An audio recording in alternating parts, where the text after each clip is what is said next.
Há 10 anos, o cultivo de transgênicos foi liberado no Brasil.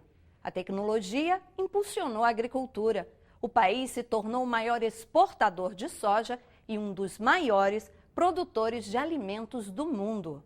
Mas hoje, os agricultores estão preocupados.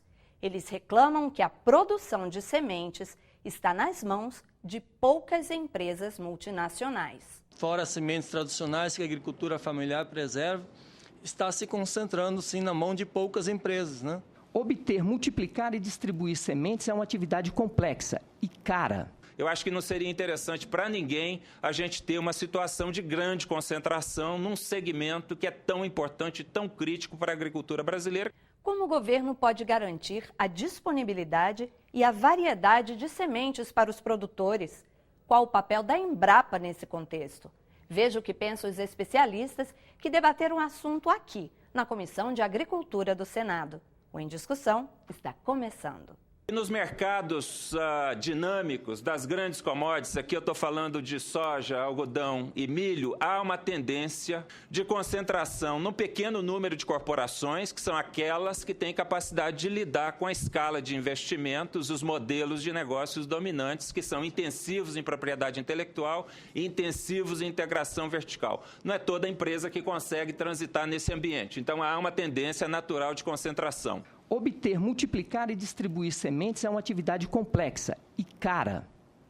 Exige um investimento fabuloso. Temos a informação de que uma empresa de semente investiu aqui na região de Catalão, 2 bilhões de reais aproximadamente para a construção de uma planta de produção de sementes.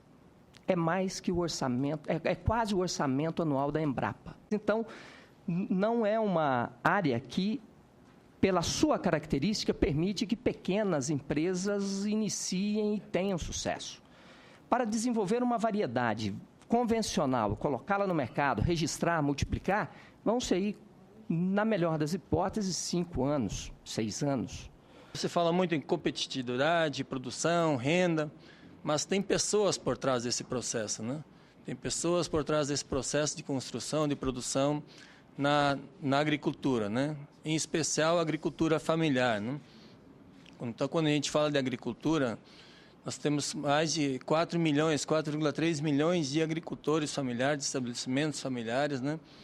Que estão no processo de produção, nas diversas áreas, né? Então, o setor de sementes é fundamental nesse processo, né? O que está acontecendo? Cada vez mais, exemplo, na área do milho, fora as sementes tradicionais que a agricultura familiar preserva, está se concentrando, sim, na mão de poucas empresas, né?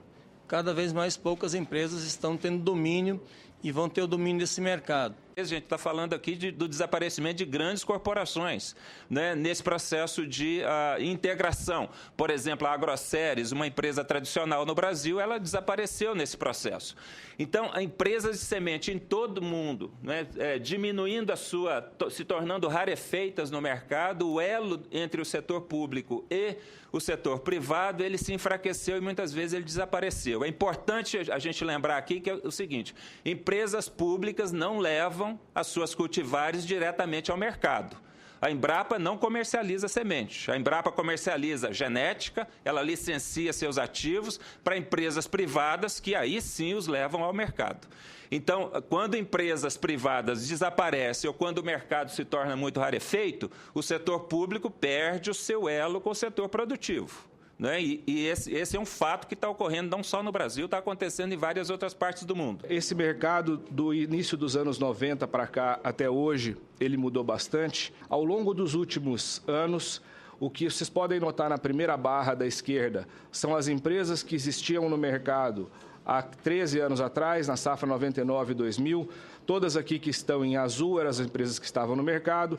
E se a gente olha 13 anos depois, as empresas que estavam no mercado hoje são responsáveis por menos da metade do mercado, ou seja, um grupo muito grande de empresas entrou nesse mercado. Saímos de 12 para 30 empresas presentes nesse mercado hoje em dia. Com isso, cresceu o número de variedades oferecidas ao produtor. Saímos de um mercado que entre 99 e 2001 tinha 100 variedades, para nos últimos 2 anos um lançamento de mais de 300 variedades. Antes do período de transgenia, aqui em 2003, eram 25 cultivares convencionais por ano. Quando você tem de 2003 a 2012, é a mesma média. 25 cultivares convencionais por ano são lançadas no Registro Nacional de Cultivares pelas empresas que participam desse mercado. E a média de cultivares geneticamente modificados lançados por ano fica em 41 cultivares por ano. Então, disponibilidade de semente, oferta de semente, variedade de semente você tem bastante grande no Brasil. Eu tenho dúvida se analisar essa questão na perspectiva do número de empresas é uma maneira adequada de analisar. Nós temos que analisar na perspectiva do número de alternativas tecnológicas que estão permeando esse mercado. De repente, nós temos muitas empresas, mas aí quando você começa a perguntar, empresas trabalhando com que alternativas tecnológicas? Pode ser um número enorme de empresas, mas um conjunto muito restrito e pequeno de alternativas tecnológicas. Eu acho que o desafio aqui é pensar muito mais a ampliação das alternativas tecnológicas, a ampliação de escolhas, do que necessariamente a ampliação do número de empresas, porque a concentração pode se dar aí também. E a gente sabe que tem empresas mantenedoras que chegam a um ponto que não interessa mais economicamente para elas manter essas sementes convencionais. Elas simplesmente tiram do mercado e o agricultor familiar fica à mercê desse processo. Em Mato Grosso acontece isso já, de em alguns momentos o produtor procurar semente não transgênica, ele não acha. Ele não acha porque o sementeiro não conseguiu fazer, porque o contrato que ele tem com as grandes no setor obrigam a ele fazer um volume pequeno. Vale a pena ressaltar 2 pontos interessantes com relação à questão de geneticamente modificados e convencionais. 65% das variedades transgênicas têm a sua versão convencional no mercado. É extremamente interessante para a empresa ter diferente do que muita gente pensa, é interessante para as empresas terem as duas versões, tanto a convencional quanto a transgênica, para atender os diferentes níveis de agricultores. Quem determina o que o mercado, define o que vai ser produzido no mercado, é o produtor agrícola, que é o consumidor final. Se o mercado é livre, o mercado deve andar sozinho, o agricultor deve escolher, ele também não deve ser pressionado a tal ponto de não encontrar no mercado a variedade B, com a tecnologia B, com um preço mais barato que o Décio precisa. Esse, acho que é o maior ponto que nós temos que discutir, porque da forma como vem sendo conduzido os programas, e a Monsanto fez isso com muita propriedade nos anos atrás, eu fui um dos que muito reclamei desse sistema, porque quando você licencia, senadora Ana Amélia, eu sou produtor de semente. Então, eu quero fazer tecnologia Fundação Mato Grosso. O outro quer fazer tecnologia lá da Coamo, lá das cooperativas do Paraná, que também tem tecnologias. Para mim entrar no programa da Monsanto, eu tenho que assinar com ele um acordo que eu farei 70% da semente disponível do meu sementeiro, da minha capacidade, eu tenho que fazer 70, ou 60, ou 80, para poder fazer o que ele está disponibilizando. Isso reduz a oferta no mercado das demais e tira do mercado das demais. Então, acho que esse é o processo. Esse é um acordo que cada tem que acompanhar. Porque senão você vai criando uma condição de criar um determinado programa de ir afastando. Daqui a pouco vai ficar só as grandes multinacionais no processo. Os pequenos não podem ficar, os pequenos fundações e coisa e tal, porque eles não têm mais multiplicador. Porque uma coisa é você fazer pesquisa e outra coisa é você ter o sistema que multiplica essas sementes para chegar nos milhões de sacas de semente ou de quilo que nós precisamos para disponibilizar para o produtor. Isso não existe por parte da Monsanto. Então, eu preciso respeitosamente pedir para fazer essa consideração. Isso não existe. Como produtor rural que sou, assim como o senhor e imagino que muitos outros, eu também gostaria de deixar ciente que, se isso existisse, não funcionaria. Porque o produtor rural tem a opção de salvar a semente para seu uso próprio. E, no fim do dia, se eu não encontrasse o produto que eu quisesse, em última análise, eu ia produzir ele para mim mesmo e essa norma ela não surtiria efeito.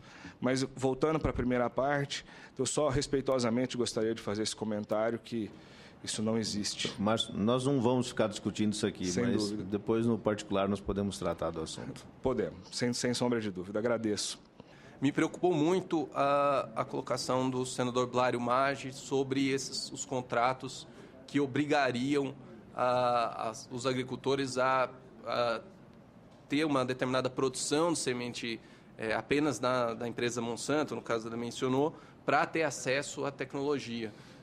Isso pode ser um problema concorrencial grave e certamente preocupa o CAD se isso acontece. Claro que a gente vai ter que avaliar se a Monsanto tinha um poder de mercado efetivo nessa situação, se isso foi feito de maneira clara, se isso realmente consta nos contratos, ou se aparentemente, pelo que o Dr. Márcio falou, isso não é uma prática da empresa.